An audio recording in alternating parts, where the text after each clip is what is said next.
벌써 창세기 10강째 들어가네요. 창세기 오늘 4장.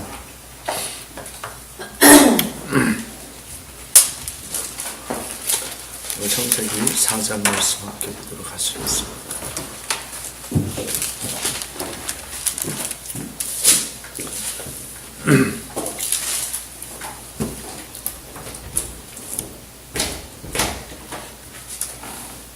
창세기 4장 1절부터 7절까지 읽고 그리고 15절까지 내용을 가지고 함께 은혜를 나누도록 하겠습니다. 제가 읽을게요.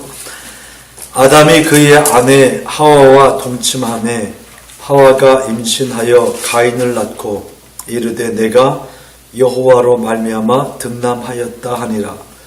그가 또 가인의 아우 아벨을 낳았는데 아벨은 양치는 자였고 가인은 농사하는 자였더라. 세월이 지난 후에 가인은 땅의 소산으로 제물을 삼아 여호와께 드렸고 아벨은 자기도 양의 첫 새끼와 그 기름으로 드렸더니 여호와께서 아벨과 그의 제물은 받으셨으나 가인과 그의 제물은 받지 아니하신지라. 가인이 몹시 분하여 안색이 변하니 여호와께서 가인에게 이르시되 내가 분하여 함은 어찌 됨이며 안색이 변함은 어찌 됨이냐. 내가 선을 행하면 어찌 낯을 들지 못하겠느냐. 선을 행하지 아니하면 죄가 문에 엎드려 있느니라. 죄가 너를 원하나 너는 죄를 다스릴지니라. 아멘. 창세기 3장에서 4장으로 이어져 갈 때 하나님께서 죄 지은 아담과 하와가 나뭇잎으로 몸을 가린 것을 하나님께서 불쌍히 여기시고 짐승을 잡아서 가죽옷을 지어 입혀 주셨습니다. 그렇다고 해서 그들이 에덴에서 살 수 있는 것이 아니라 하나님께서는 우리가 지난주 함께 했던 것처럼 에덴에서 그들을 쫓아내셨어요.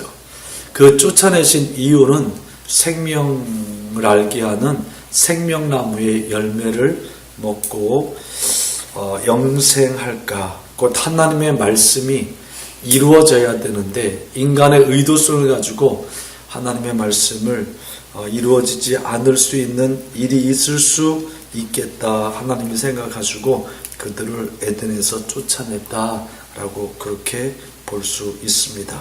그 이후에 에덴에서 쫓겨난 이 아담과 하와가 이제 자녀에 대해서 말씀하고 있죠. 아담과 하와가 에덴에서 쫓겨난 이후에 자녀에 대해서 말하고 있는데 하나는 가인, 하나는 아벨 이렇게 이야기를 하고 있습니다. 아담이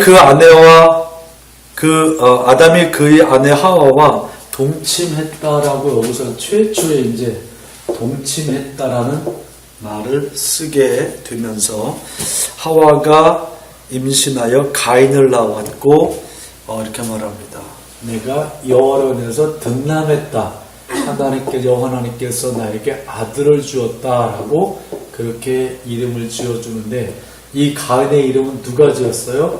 엄마 하와가 지었어요. 아빠가 지은 게 아니라. 여기서 이 동침했다는 이 말은 야다라는 말을 써요. 히브리어로 야다라는 말을 쓰는데 이것은 알다라는 뜻입니다. 성경에서는 이 알다라는 이 말을 참 많이 써요. 많이 쓰는데 그 야다라는 말을 많이 쓰면서도 이 야다는 아담과 하와가 동침해서 경험을 통해서 서로를 알다라고 할 때 이 야다란 말을 쓰는데 성경에 보면 너희는 하나님을 알지어다 라고 했을 때 지식으로 하는 것이 아니라 하나님을 경험해 보라는 거예요. 그렇다고 한다면 우리가 하나님을 무엇으로 어떻게 경험할 수 있을까? 하나님을 경험해 봐라. 너희는 하나님을 알지어다. 이런 말들이 참 이제 구약 성경에서도 나오고 신약에서 나오는데 여기서 우리가 이 말이 바로 야다라는 말인데 우리가 하나님하고 동침하는 관계로 아는 것이 아니라 경험을 통해서 하나님을 알아라 그런 거죠. 그러면 우리가 어떻게 하나님을 경험해서 하나님을 알 수 있을까? 이겁니다. 하나님은 말씀이시고 그리고 영이시고 빛이십니다. 그렇다 한다면 하나님의 말씀을 너 순종해 봐라 그겁니다. 네가 하나님의 말씀을 순종하게 될 때 그때 비로소 하나님이 너와 어떤 관계인지, 더 구체적으로 말하면 하나님이 누구인지 너는 알게 된다, 경험하게 된다. 알게란 말을 쓰고 경험이라고 쓸게요. 경험하게 된다 그 말입니다. 그러니까 하나님은 우리와의 관계를 지식으로 하나님을 아는 것을 원하지 않고 경험을 통해서 알기를 원하시는데, 하나님 말씀하시는 그 말씀을 내가 듣고 경험할 때 우리는 육을 가지고 있고 우리 영적인 세계를 잘 모른다 할지라도 하나님 말씀 앞에 순종해서 하나님을 경험할 때 반드시 성경이 말씀하고 있는 대로 우리의 영혼은 잘 될 수밖에 없다는 겁니다. 아멘. 잘 될 수밖에 없어요. 이게 이제 요한 3서 2절에서 정리하는 부분인데 우리 영혼이 잘 될 수밖에 없고, 그리고 우리의 모든 것이 어둠에서 다 빛으로 바뀌어지죠. 우리 시편에 있는 것처럼 슬픔 대신 화관을 또 뭐 있죠? 그런 것들. 그러니까 우겨싸임을 당하여도 우겨싸임 당하지 아니하고, 비천에 처했을 때도 혹은 곤고에 처했을 때도 생명의 파멸의 위험을 처했을 때도 하나님 말씀을 순종하고 하나님을 부르고, 그래서 그 순종을 통해서 하나님을 경험하게 될 때, 그 말씀을 통해서 경험하게 될 때 그 마음에 평안이 오고 영혼이 잘 되면서 그 문제들을 하나님께서 해결하시는 것까지 경험하게 되는 거예요. 그러니까 이것을 성경의 많은 부분들이 할애해서 말씀해주고 있지만, 특히 시편 혹은 욥기서 이런 부분들을 보게 되어지면, 또 룻기, 성경은 곳곳에서 이걸 말씀해주고 있는데 특별히 이 세 편의 책들은 이 부분을 아주 명확하게 정리를 해주고 있죠. 룻기서는 유다 백성이, 유다가 어려워지자 모압으로 내려가요. 그래서 그 아들들을 모압 여자와 결혼을 시키는데, 그 모압으로 내려가서 남편도 죽고 아들들도 다 죽었을 때 룻기서의 그 여인들의 어떤 그 전기인데, 그 모압 땅에 살 수가 없어서 그 나오미가 두 며느리를 놓고 이야기하죠. 그랬을 때 첫째 며느리 룻이 어머니를 따라서, 어머니의 하나님이 곧 나의 하나님이십니다. 저를 여기 있게 하지 마시고 어머니를 따라 올라가겠습니다. 요즘 고부 갈등이 심하고 시월드니 막 이런 말들이 많은데, 어찌 보면 이 룻이 참 요즘 시대에 생각해 보면 좀 특이한 여자다라고 생각해 볼 수도 있어요. 자유롭게 홀가분하게 살 수 있는데, 연세에 뜬 시어머니를 내 땅도 아닌 남의 땅까지 가서 봉양해야 되는데도 불구하고 모시고 같이 올라가겠다는 거죠. 그런데 거기서 중요한 것은 어머니의 하나님이 내 하나님이라는 거예요. 그리고 올라가서 형편이 나아진 게 하나도 없어요. 여전히 이삭 주셔서 어머니를 봉양을 하는데 불구하고 그것을 하나님께서 보셨고, 그것이 주변 사람들에게 좋은 소문이 났고, 그러면서 보아스를 만나게 되어주고, 그리고 보아스의 아내가 되어져서 하나님의 은혜가 어떻게 말씀을 순종하고 살아갈 때 나타나는지 말씀해 줍니다. 욥기서 마찬가지죠. 물론 욥이 빌미를 제공했지만 모든 게 다 망하고 자녀도 다 죽었을 때에, 그래도 하나님의 말씀은 내가 붙들고 지키고 순종해야 된다. 하나님 말씀은 버릴 수 없다. 내가 태어나 생애를 저주한다 할지라도 하나님 말씀 붙들어 내가 산다. 그 믿음을 가지고 말씀 앞에서 순종하며 자기를 세워가려고 할 때 아무것도 세워지는 것 같지 않았어요. 그러나 시간이 지나면서 하나님을 경험하게 되어주고 잃었던 것에 배를 축복을 받죠. 다윗 마찬가지입니다. 아무것도 아니고 아버지와 또 엄마와 형제들에게 버림받은 그런 자식이었지만 태어나는 것도 바르지 못한 모습으로 태어났다 할지라도 하나님 말씀 붙들고 순종하여 살아갈 때 이스라엘 왕이 되고 또 하나님의 은혜가 무언지 엄청난 축복을 받고 하나님의 성전을 지을 수 있는 재물을 다 내놓고도 한 왕의 출생에서부터 그 왕이 늙어서 죽을 때까지 다 기록된 왕은 다윗밖에 없어요. 그래 하면서 나이 먹었을 때도 점점 나이 많이 먹으면서도 백성들에게 사랑받고 주변인들에게 사랑받는 그런 모습을 보고 하나님의 그 범사의 문제까지 그리고 모든 어둠이 빛이 되는 것들을 경험시켜주는 우리의 삶에 아주 밀접한 그런 책으로 보여지게 됩니다. 그렇습니다. 이렇게 이제 경험을 통해서 서로 동침을 했고 그래서 태어난 가인과 아벨. 성경은 가인과 아벨을 말하고 있어요. 이제 여기서부터 이제 여러 가지 신학적인 문제들이 또 대두가 되는 게 우리가 이 성경을 보게 되어지면 이 가인은 양치는 자였고 그리고 이 아벨은 농사 짓는 자다라고 하는 것을 우리는 알고 있어요.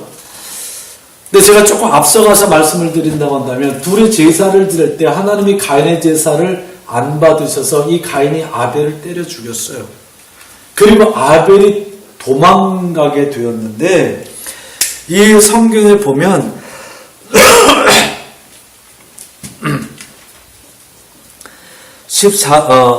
13절 말씀에 가인이 여호와께 아뢰되 내 죄의 벌이 지기가 너무 무겁습니다.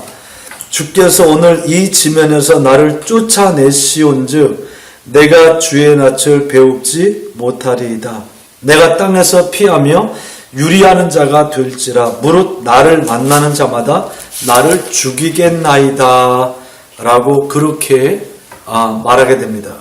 근데 15절 말씀에 보면 여호와께서 가인에게 이르시되 그렇지 아니하다. 가인을 죽이는 자는 벌을 7배나 받으리라 하시고 가인에게 표를 주사 그를 만나는 모든 사람에게서 죽음을 면하게 하니라. 우리가 성경을 쭉 보다 보면 아담과 하와, 가인과 아벨만 있는 것으로 생각하는데 4장 14절, 15절 말씀에 보면 이 땅에 아담과 하와, 가인과 아벨이 아닌 또 다른 사람들이 있었다는 겁니다.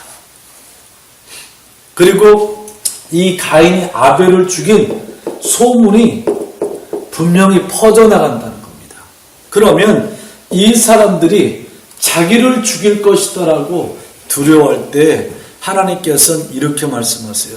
내가 너 죽이지 못하도록 지키고 너를 해하는 자는 내가 7배나 내가 그를 더 벌받게 할 것이다 라고 그렇게 15절에서 말하거든요. 그러면 아담과 하와 이전에 사람이 있었다라는 것도 유추가 될 수 있어요.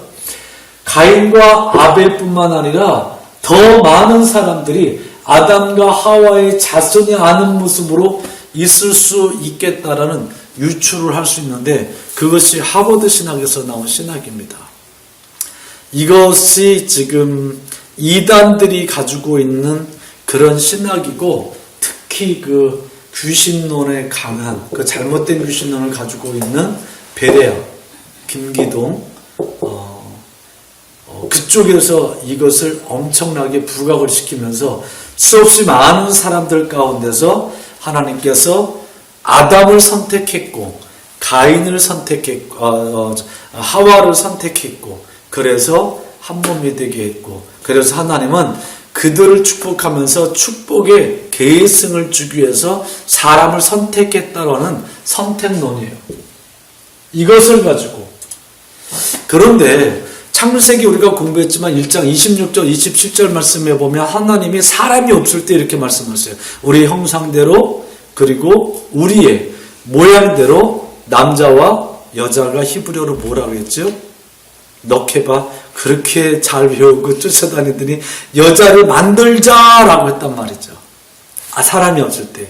그렇게 해서 창세기 2장에 분명히 흙으로 만드시고 그 코에 생기를 집어넣어서 생명이 된지라 그 생명을 아담이라고 부르셨다고 그랬단 말이죠. 그러니까 창세기 1장과 2장의 내용을 왜곡시켜 놓으면 지금 그들이 이 부분을 가지고 대입을 해서 설명할 수 있겠지만 성경은 창세기 1장과 2장이 앞서 있단 말이죠. 그렇다고 한다면 이들은 누구일까? 이것은 또 하나의 학설의 축제지만 이건 학설일 수밖에 없고 또 정설로 받아들일 수밖에 없는데 이 하와와 아담에게도 하나님께서 무슨 축복을 주셨는가 보면 생육하고 땅에 번성하고 땅을 지키고 땅을 정복하라 이 축복을 해주셨어요. 그러면 이제 이 아담과 하와가 에덴에서 쫓겨난 이후에 동침을 했다 그랬으니까 첫 아들은 가인이에요. 둘째 아들은 아벨이에요. 그럼 둘만 낫겠습니까? 그렇진 않겠죠. 이들은 부모하고 있었다 할지라도 이들이 자랄 동안에 아담과 하와도 열심히 아기 낳았을 거예요. 그것을 어떻게 재밌게 좀 찾아볼 수 있는가 보면 창세기 5장 말씀 한번 보세요.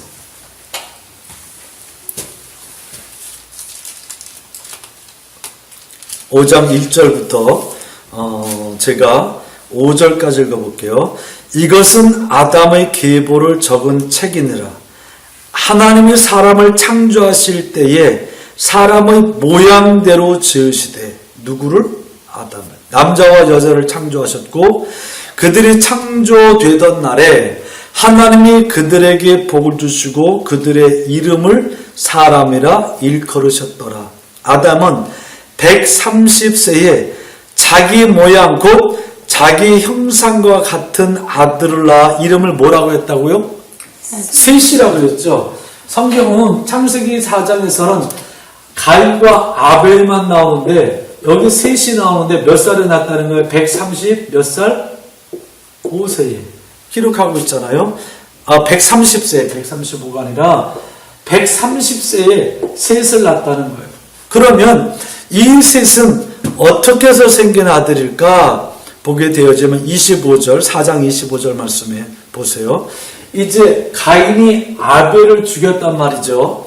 아벨이 죽고 난 이후에 다시 자기 아내와 동침함에 그가 아들을 낳아 그의 이름을 뭐라고? 셋이라 하였으니 이는 하나님이 내게 가인을 죽인 아벨 대신하여 다른 씨를 주셨다 하며 셋도 아들을 낳고 그의 이름을 에노스라고 하였으며 그때 사람들이 비로소 여호와의 이름을 불렀더라 이렇게 말씀하고 있거든요. 그러니까 이 가인도 누가 있다는 거예요?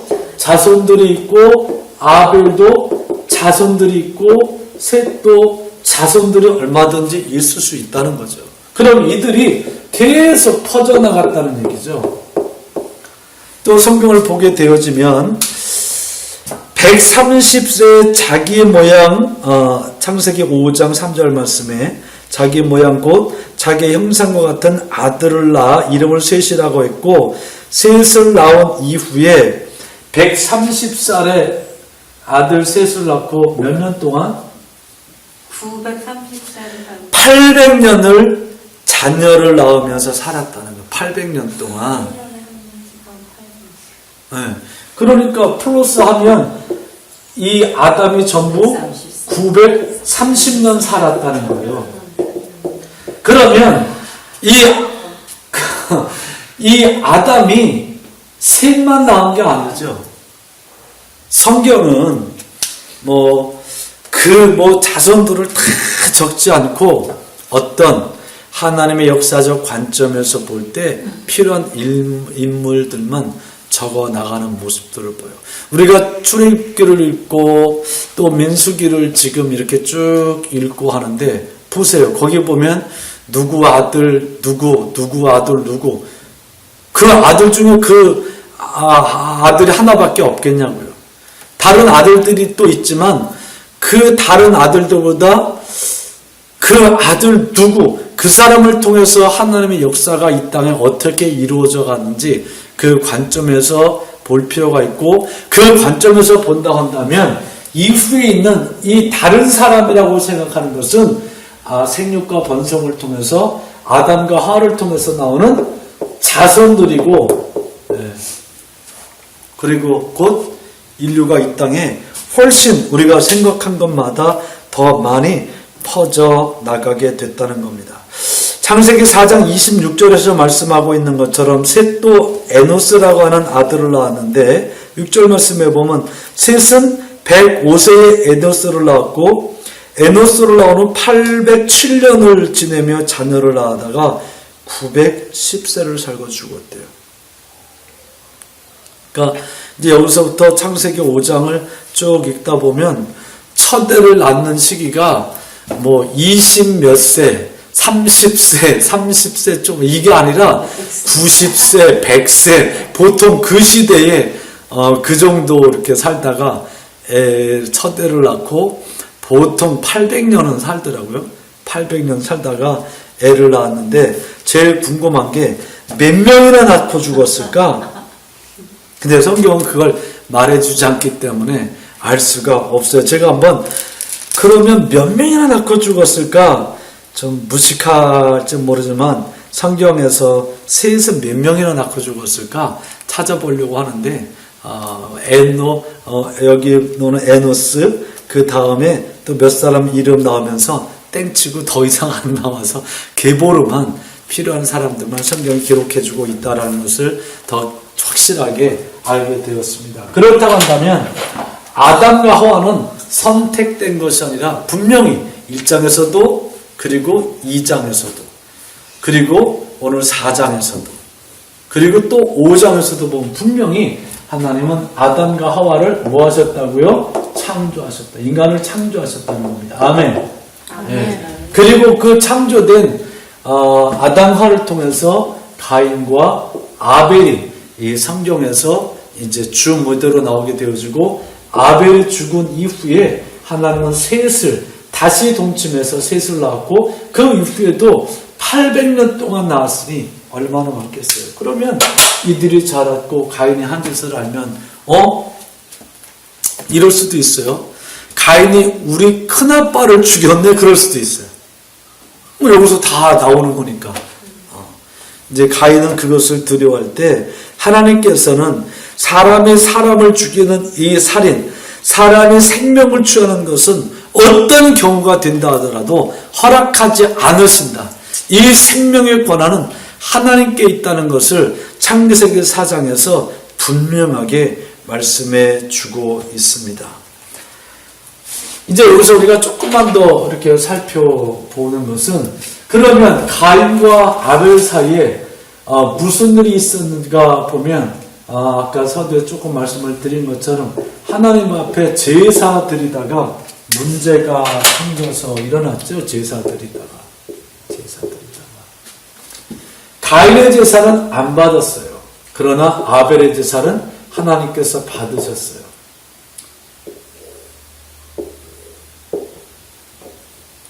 가인은 양을 잡아서 드렸음에도 안 받았습니다. 아벨은 제가 잘못 말했어요. 거꾸로 말했네. 하다 보니까 이 가인은 지금까지 앞에 다 재물 바꿔요. 가인은 농사 짓는 자였고 아벨은 양치는 자였는데, 이 농사 짓는 것으로 제사를 드렸을 때 하나님께서 그것을 받으신다 안 받으신다, 어떤 그런 관점으로 생각해서는 안 될 것 같습니다. 농사 짓는 자는 곡물로 하나님 앞에 제사 드릴 수 있는 거예요. 양치는 자는 내게 있는 것으로 하나님 앞에 드리니까. 문제는 이 가인이 하나님 앞에 제사 드리는 방법 혹은 제물, 방법이나 혹은 제물에 문제가 있는 것이 아니라 이 제사를 드리는 사람의 마음이 어떠냐는 말이죠. 사람의 마음. 이 사람의 마음이 하나님을 향한 마음인가 자기를 향한 마음인가 이것을 보시는 거예요. 그걸 어떻게 하느냐. 이 가인의 제사를 하나님께서 안 받으신다고 한다면 이 제사를 하나님 앞에 드리는 것이기 때문에 이 가인은 자기를 돌아봐야 했을 겁니다. 그런데 누굴 보고 있어요? 아벨을 보고 있죠. 그래서 하나님께서 이 가인의 마음을 읽으시고 너 아벨 해치지 말아라. 너 그거 죄다. 너 그러지 말아라. 너 어떻게 내가 내 제사를 안 받는다고 해서 네가 얼굴이 울그락불그락 푸르락 하면서 네가 막 그러느냐. 그건 잘못된 거다. 너 그거 죄다. 죄가 내 앞에 있지만 그 죄가 너를 원하지만 너는 죄를 다스리라는 거죠. 그렇게까지 말씀해 주었음에도 불구하고 이 가인은 하나님의 뭘 버려요? 그 마음에서 하나님의 말씀을 버려버립니다. 하나님이 말씀하셨음에도 불구하고 죄가 너를 원하고 있다. 그런데 그 죄를 다스려라. 한번 따라해요. 워워. 손도 워워. 좀 다스리라는 거예요. 그게 하나님 말씀이에요. 내가 내 제물을 안 받는 이유도 다 말해주고 가인의 마음을 알고 말씀해 주는데도 불구하고 하나님 말씀을 저버리고 그리고 아벨을 쳐 죽였어요. 저는요 이걸 너무 의미를 부여하는 것 같지만 이 가인의 이름을 누가 지어줬어요? 하와가 지어줬잖아요. 그럼 이 하와는 에덴에서 뭐였어요? 하나님 말씀 버리고 뭐 따먹었어요? 선악과 따먹었죠. 그대로 왔어요. 와서 하나님이 직접 말씀한 거예요. 이건 누구를 통해 돌려들은 거 아니에요. 너 죄가 너를 원하지만 너는 죄를 다스려라 말씀했는데 정면으로 이 말씀을 버려버리게 되어집니다. 우리가 이 땅에 그리스도를 살아가는 데 있어서 이런 모습들이 없지 않아 있을 수 있고 또 있다라는 거예요.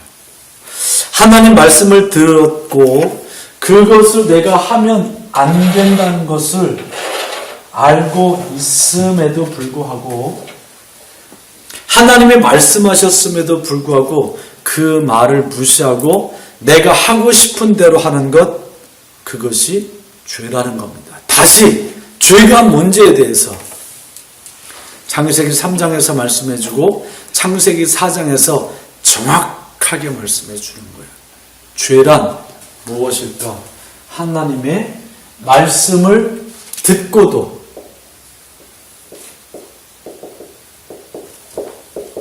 듣고 따라서 알면서 따라요. 알면서 네, 듣고 알면서도 하나님의 말씀을 버리는 것. 이게 죄다. 이것을 성경은 선악과 이후에 사건이 창세기 3장 사건 이후에 4장에서도 이 하나님 앞에 이 제사가 무엇인지 그것을 정확히 말해 주면서 가인을 통해서 하나님께서 말씀하시고 싶어하는 건 죄가 뭔가 이걸 정확히 말씀해 주고 있어요. 그러면 요한복음 16장 말씀 한번 보세요. 뭐가 죄가 되는지.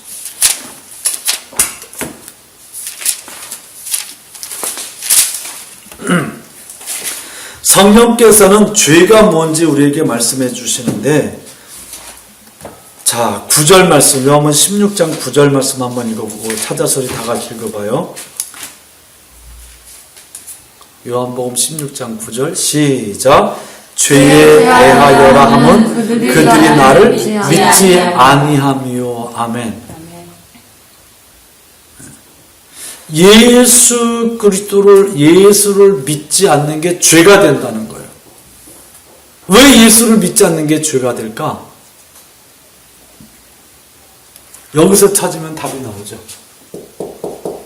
예수를 믿지 않는 것이 왜 죄가 될까? 요한복음 1장 말씀 보세요. 태초에 말씀이 계시느라 이 말씀은 하나님과 함께 계셨으니 이 말씀은 곧 하나님이시라. 그가 태초에 누군지 몰라야지.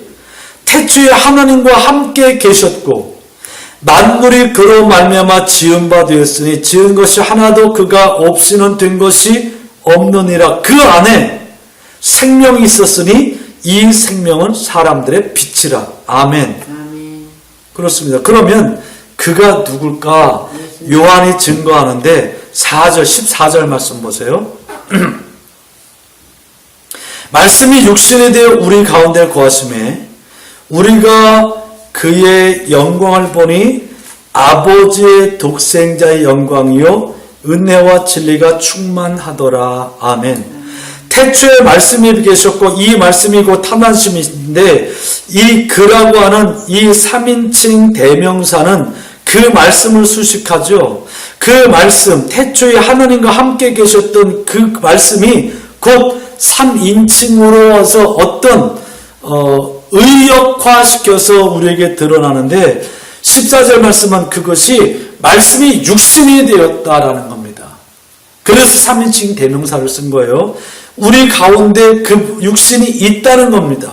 그 육신은 아버지의 독생자이고 그리고 영광과 은혜와 아버지의 독생자의 영광일 뿐만 아니라 은혜와 진리가 충만한 육신이 있단 말입니다. 말씀이 육신이 되어진 그가 18절 말씀 한번 보세요.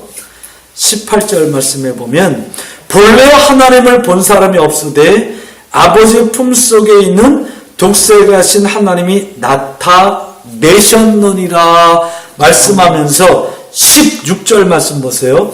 은혜와 진리가 충만한 그 은혜 위에 은혜가 무엇인지 율법은 모세로 말미암아 주어진 것이요 은혜와 진리는 다 같이 시작 예수 그리스도로 말미암아 온 것이라. 아멘. 그 은혜와 진리가 예수 그리스도로 왔다 온다면 은혜와 진리가 충만한 독생자는 바로 누구라는 거예요? 예수라는 거고 예수가 바로 하나님의 아들이고 18절에서는 그가 아버지의 품속에 있는 독생하신 하나님이라는 거죠. 그러니까 예수를 너희가 나를 믿지 않는 게 죄다라고 한다면 바로 예수를 믿지 않는 게 뭐 믿지 않는 거예요? 하나님 말씀. 예, 예수를 믿지 않는 것이 하나님의 말씀을 믿지 않는 거예요. 그러면 죄가 돼요, 안 돼요? 죄가 되죠. 분명히 죄죠.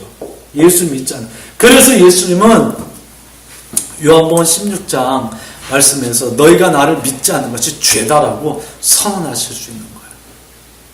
이제 오늘은 시간이 다 돼서 여기서 마치고 다음 주에 이제 4장을 더 구체적으로 우리가 살펴볼 텐데 이 죄라는 것, 이 부분 창세기 2장에서 하나님께서 죄 지을 것을 미리 차단시켜 주었어요. 선악을 알게 하는 나무의 실과를 먹는 날은 내가 정령 죽으리라 말씀해 주었어요.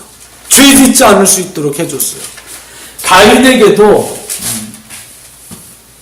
죄가 너를 원하나 너는 죄를 다스릴지니라 분명히 그 마음이 잘못된 것을 아시고 죄를 이길 수 있도록 해 주셨어요. 말씀을 주셨어요. 그러나 2장에서 있는 말씀을 3장에서 버린 것처럼 가인도 하나님 말씀이 있음에도 버렸단 말이죠. 그게 죄라는 거예요. 이 땅에 예수님 오셨어요. 예수 믿지 않는 것이 왜 죄가 되는지 우리가 다시 한번 인식하면서 하나님 말씀을 생명으로 알고 아멘 그 생명으로 지켜가서 정말 예수님 잘 믿는 우리 성도의 삶이 되어줄 수 있기를 주님의 이름으로, 예수님의 이름으로 축복합니다. 아멘. 기도하겠습니다. 하나님 아버지 감사합니다. 죄 막연하지 않습니다. 우리가 죄질 마음이 있는 것을 아시는 하나님은 죄 지으지 않을 수 있도록 이미 말씀을 주셨고, 우리 마음에 죄질 마음이 있는 것을 아시는 하나님께서 우리가 죄 짓지 않을 수 있도록 또 말씀하셨으나 번번이 인간은 하나님의 말씀을 버리고 죄 가운데 들어갔습니다. 오늘 아담과 하와 같은 죄는 내게 있지 않은가? 가인 같은 죄는 내게 있지 않은가? 내가 예수를 믿어 구원받았음에도 불구하고 내가 순종해서 하나님을 경험하는 자로 살지 않고 내가 구원받았다는 사실을 왜곡시켜 가인과 가인의 모습이 또 아담과 하와의 모습이 자꾸 나에게 쌓여져 가는 것은 아닌가 돌아보게 하시고 주의 성령께서 우리를 순전한 믿음 가운데 들어갈 수 있도록 인도하여 주시옵소서. 죄로부터 승리할 수 있도록 먼저 죄를 알고 우리에게 말씀하신 하나님, 우리 마음속에 죄질 마음과 생각이 있다는 것을 알고 죄짓지 않을 수 있도록 함께 하신 하나님이 우리 삶 가운데 경험되어질 수 있도록 하나님 말씀 앞에 순종하는 우리 되어 예수 잘 믿는 성도의 삶 되도록 우리를 축복해 주시옵소서. 예수님의 이름으로 간절히 기도합니다. 아멘. 10강을 마치겠습니다.